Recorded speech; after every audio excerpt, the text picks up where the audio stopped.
This short video will explain the most promising intervention strategies to eliminate dengue in the slums of Jakarta. Dengue outbreaks in Indonesian slums are an undeniable public health issue, with children being the most affected. Infection by the dengue virus can be fatal.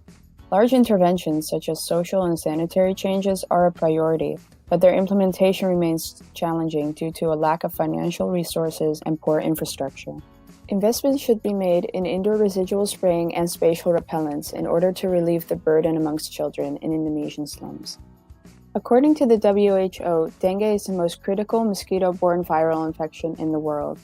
The virus is transmitted by the Aedes aegypti mosquito, that mainly breeds around the house and prefers to bite humans during the daytime.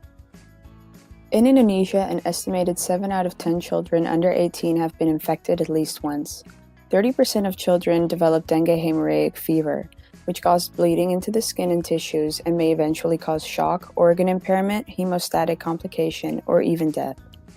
The slums of Jakarta are especially affected by dengue because of larger population densities and a higher percentage of inhabitants under 15 years of age. Approximately 5 million people, including 2 million children, live in these slums. Also, the lack of hygiene and heavy rains cause favorable breeding conditions for the mosquito. We must fight this urgent problem and devastating disease. Interventions are highly needed to eliminate the virus and relieve the burden of dengue, especially amongst children living in slums. So what should be done? There are several interventions that may reduce the dengue burden in the slums of Jakarta. After an extensive comparative analysis, we found that based on the characteristics of our target group, the most effective and feasible interventions are spatial repellents and indoor residual spraying. Unfortunately, the vaccine for dengue has not been proven to be effective yet. Spatial repellents are vaporized chemicals used to kill or deter mosquitoes. This intervention is feasible because they are found to be very effective. As much as 100% of mosquitoes can be killed.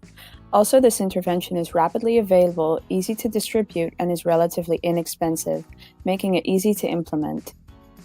IRS is a control strategy which is widely adopted. Through this method, the indoor surfaces of houses are sprayed with residual formulations of an insecticide. Currently, this method is mainly used to target malaria vectors. However, there is also evidence for its potential efficacy in reducing the populations of the Aedes aegypti mosquito. This intervention is highly effective. 90% of cases can be prevented if 75% of an area is covered.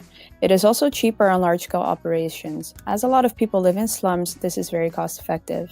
It is also highly applicable as the insecticides can be applied on different surfaces.